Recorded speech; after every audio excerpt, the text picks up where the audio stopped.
नाम्पो सरकारी उच्च विद्यालय 1997 मसीह अध्ययनरत छात्र छात्री पक्षर एक बंधु मिलन और संबर्धना पर्व अनुष्ठित हो जाइछि।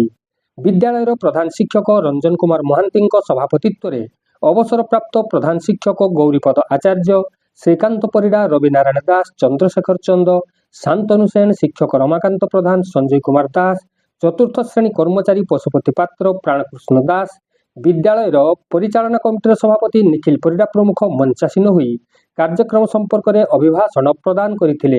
एही अवसर में उपस्थित समस्त अवसर प्राप्त शिक्षक और कर्मचारी को पुष्पगुच्छ, उत्तरीय और मानपत्र प्रदान करी संबर्धित करा जायतिबा बेले दिवंगत शिक्षक सुरेंद्र कर, कमलाकांत दास, भगवान चंद्र साहू, सुकांत नंदी और कर्मचारी चंद्रशेखर सामल को मरणोत्तर संबर्धना प्रदान करा जायतिला।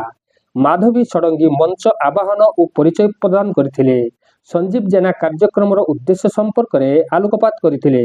गोपाल चंद्र भूया मंच परिचालना करथिले। शेष में प्राक्तन छात्र संदीप राउल धन्यवाद अर्पण करथिले।